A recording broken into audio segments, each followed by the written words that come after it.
Am I the jerk for not leaving leftovers for my partner? My girlfriend, who is 30 years old, has no appreciation of good food. Before me, she was eating microwavable macaroni and cheese, jarred Alfredo and noodles, and salad kits, and pretty much nothing else. She does not cook at all. Those things are fine, but I cannot eat that every day. I am an amateur chef, and I like to cook most days. I am not into any crazy expensive meals, but I will put $30 into a grocery store run and make food for us all the time. At the very least, if I am using pesto from a jar, I will buy some cherry tomatoes or a chicken breast and keep Parmesan around. That is too much for her. She does not want to contribute to dinner, claiming she is fine with microwavable ramen for dinner and cannot afford to pay for groceries all the time. She makes $55,000 per year, and we split all expenses half and half, so I end up footing the grocery bill every time I cook. I understand, there is no way to change her relationship with food. There is no way to change mine. I will just buy the groceries. We go on grocery trips together where we split the costs 50-50. We just happen to only get stuff like drinks, snacks, and common ingredients sometimes. We rarely get full ingredient lists for meals.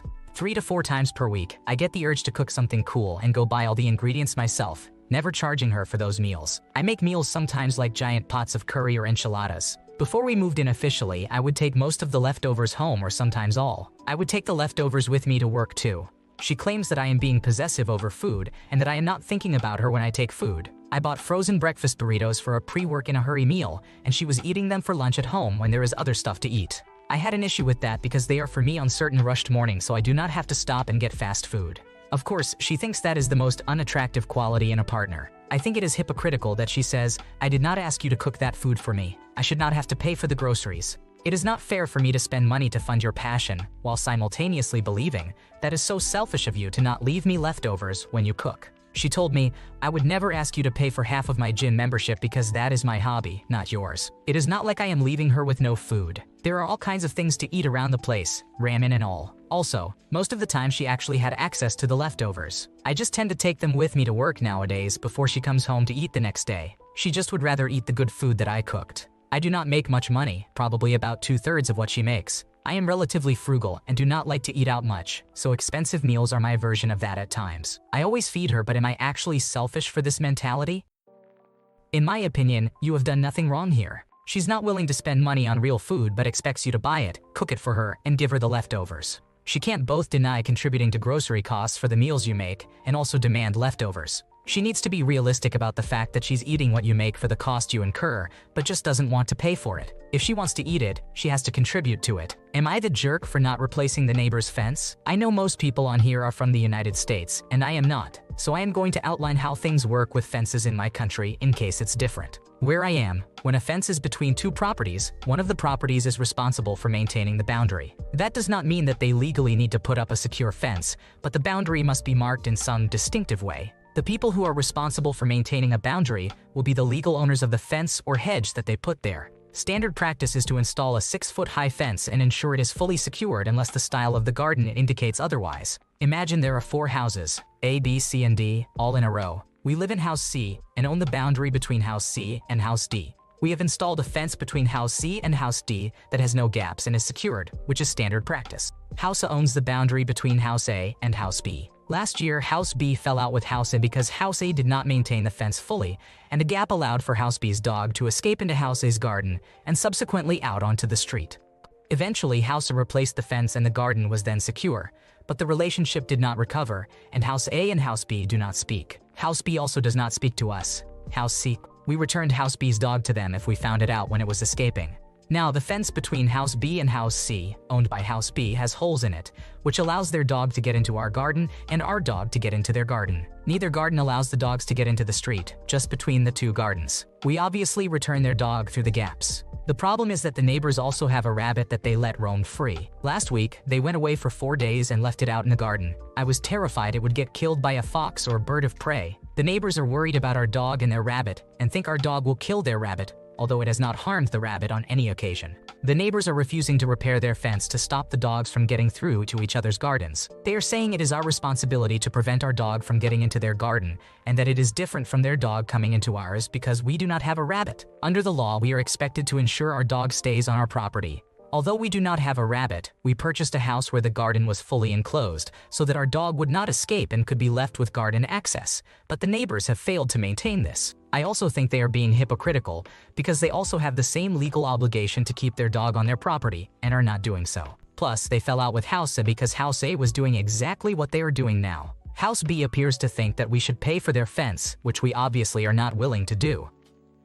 Sounds like it's time to do something cheap and functional, like using a couple of layers of construction snow safety barrier stapled in place. If they don't like the way it looks, they can fix the fence as they're supposed to. It's their responsibility to look after the fence, not yours. You could also start reporting when their dog or rabbit comes into your garden, while keeping your dog in your own space. Am I the jerk for giving my twins names my husband and I wanted them to have instead of family names like is tradition? My family traditionally passes down family names as first names. I was named after two grandmothers who both had the same first name. My brother is named after an uncle, and my sister is named after a cousin who died in infancy. My mother is named after her great-grandmother. Her siblings were named after different aunts, uncles, or grandparents. My grandmother was named after a sibling of hers who died in infancy, and her living siblings were named after other family members. I have cousins named after family members, and my mother has cousins named the same way. The relatives do not need to be deceased to be considered, but if we have a recently deceased family member, it is considered the correct thing to use those names. I always went by my middle name.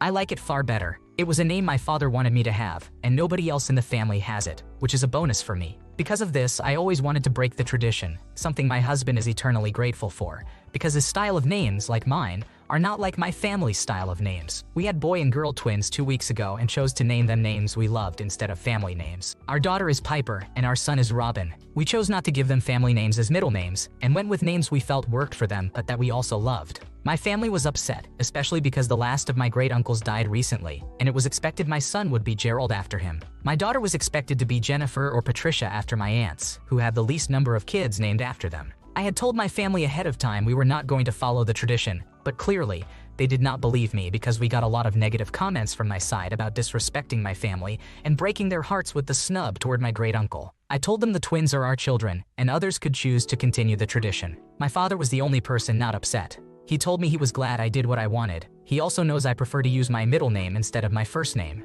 He was forced into continuing the tradition by my mother's family with all of us, so his support means a lot. Some of my family have made some pretty hurtful comments, and I have taken some space, but it also makes me feel guilty that they are so angry and hurt at my decision. Am I the asshole? Nothing you have done here makes me think you are the jerk. It is really unfair for your family to expect their family names to be used without allowing spouses any choice. Similar traditions in families can make things confusing, especially when there are only a few names in circulation. It's brave to break the tradition and introduce new names, even if it upsets some family members. Acting like a name change is an insult to a deceased family member is just ridiculous. Am I the jerk for not picking up my friend for a group dinner and causing a fight? For some context, there are 7 of us in this group, all 23 years old. We were all course mates in university. 4 of us, including myself, live and work in the same part of the city. The remaining 3 stay further away from us. As 4 of us live closer to each other, we're able to meet up more for dinner, movies, or just general hangouts. One of my friends, we'll call her N, is part of this smaller group. N lives about 5 kilometers away from me. Whenever the group decides to go out, N usually asks me to pick her up and send her home as she doesn't have a license, and she does not want to spend money on Grab. I don't mind this. It's a short drive, 25 minutes with traffic. On the Saturday that 7 of us planned to have dinner, I wasn't feeling too well, so I decided to just rest. I went to sleep around 2:00 p.m. and woke up really late, around 6:30 p.m. I just took a quick shower and rushed to leave the house because we planned to meet at 7:00 p.m. and I hate being late. Most of my friends were there when I arrived. We started catching up and realized around 8:00 p.m. that N had not shown up yet. As it turns out, N had texted our group chat at 3:00 p.m. saying she would be ready at 6:30 p.m. I did not see this text as I hadn't opened our group chat since I went to sleep at 2:00 p.m. Everyone was confused, so we called N multiple times, but she didn't pick up. We got a bit worried and checked her location on Find My and saw that she was still home. I checked my phone and saw that she left me about 5 missed calls, but my phone was on Do Not Disturb, so I didn't receive any of them. The group started getting worried and paranoid, thinking something bad happened, so we left dinner and went to her house. When she opened the door, she looked straight at me and said, "Fuck off," and just closed the door. We were all super confused and waited outside her house for about 45 minutes, trying to get her to come out and talk to us, but she refused. Everyone was pretty much in a bad mood at this point, so we all just called off the night and went home. I found out the next day that the text N had sent to the group chat was meant for me. She was informing me when she'd be ready so I could go pick her up. The thing is, she didn't mention my name, nor did she tag me in the message. All she said, word by word, is that she would be ready by 6:30 p.m. She basically expected me to understand this and pick her up, She says that I'm an asshole because I should know that she needs to be picked up because I've been the one picking her up for months. She won't talk to me or reply to any of my calls or messages. The group is divided on this. Some think that I'm in the clear here because I didn't even see the text, but the other half feel that I should at least checked and asked if she needed a ride given that I've been the one driving her all this time. A lot of passive aggressiveness is going on right now in the group between everyone, and it genuinely sucks. Am I the asshole? Nothing you've done here makes me think you are the jerk. In a group of 7 people, why is it one person's sole responsibility to provide transportation for a friend with no car, no license, and no inclination to hire a ride? It sounds like the group needs to step up and help with scheduling rides, rather than expecting one person to handle it all. She is an adult and should confirm her transportation instead of just assuming it will be provided. Am I the jerk for telling my partner that they will have to take care of walking the dog if they want one? My girlfriend and I are not currently living together but hope to in the future. Talking about living together, she stated that having a dog is fundamental for her. I love dogs but see a big effort in taking care of one and always thought I would be more of a cat person. I am not very keen on the idea of having to take a dog for a walk twice a day. In the long run, I would consider it a burden, and I would want to make sure a pet of mine can have a happy, healthy life, which would be harder if I get lazy and don't take it for regular walks. Basically, it wouldn't be fair to the pet. I don't mind having a dog in my home. I just don't see myself having the patience to walk it all the time. There are days I don't want to go out of the house, and that would force me to.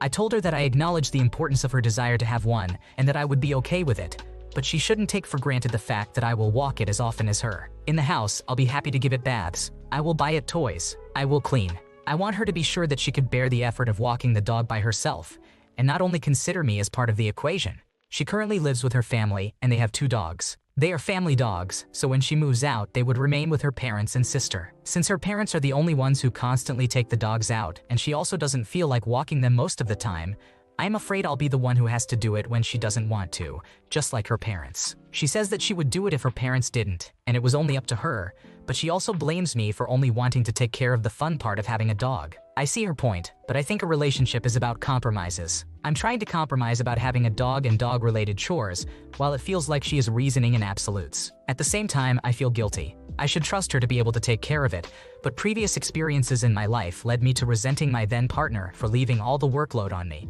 and I don't want that to happen again. This is why I think these conversations beforehand are important. So, am I the asshole? Nothing you have done here makes me think you are the jerk here. If your girlfriend thinks walking a dog is a chore rather than part of the joy of having one, then she really should not get a dog.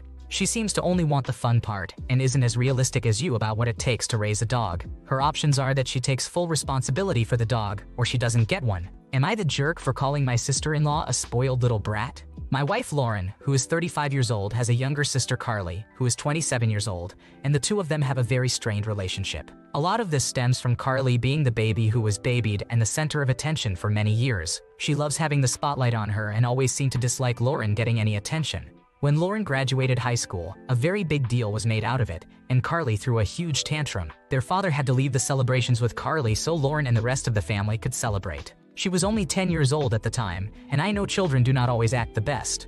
But that was just the beginning of what seems to be a jealousy or resentment of Lauren whenever she gets any attention. Carly fussed when Lauren and I got married because she was not asked to be a bridesmaid and was told she could not wear the white dress she got for it. She was 16 years old at the time and whined like a 6-year-old over that dress. She tried to wear it on the day and was told she would be left at home if she did not wear something else. When she heard Lauren and I were struggling with infertility, she made some snarky comments whenever anyone told us not to lose hope or that we would be okay, no matter what. Some of her comments were cold, like when she said it was not like we lost a baby, just really insensitive. Then, when Lauren did miscarry and was in the hospital, Carly announced her own pregnancy at Lauren's bedside to us and their parents. She also chose Lauren's birthday for her baby shower and shut down any mention of Lauren's birthday on the day. Carly has a 5-year-old daughter with her partner, and apparently, they have been trying for a second baby unsuccessfully. When Lauren and I successfully had 2 children together, she went crazy. It was after our son was born, actually, our youngest. He is 6 weeks old. Carly admitted to everyone in a rant that she was hoping Lauren would not be able to get pregnant or would miscarry every time. She admitted to praying for that. She said someone as fat and ugly as Lauren does not get to have kids, while someone skinny like her should have no problems. She accused us of stealing the name she wanted for a girl when we named our daughter Ella. We had no idea she ever wanted that name, and her partner said no, but apparently, he agreed it could be used for a second girl. She also called Lauren a bad sister for having 2 children when she was struggling to conceive again. It shocked their parents when she came out with all of this. They scolded her, but she did not stop there and went directly to Lauren after the first outburst and said all these things to her about being selfish. That is when I stepped in and called her a spoiled little brat. Carly and her partner said I should have stayed out of it and was cruel when it was not my place. Lauren was grateful because she was hurting too much at the time to respond. But did I go too far with it? Am I the asshole? You are not the jerk. You had your wife's back when she needed it and handled the situation much more politely than most people would have. This person is clearly acting out of spite and jealousy, and it's best to keep her far away from your family. Good on you for standing up for your wife. Thanks for watching. When you subscribe, make sure to hit the bell to turn on notifications so you never miss a video. To finish listening to all the stories, check out the playlist in the description.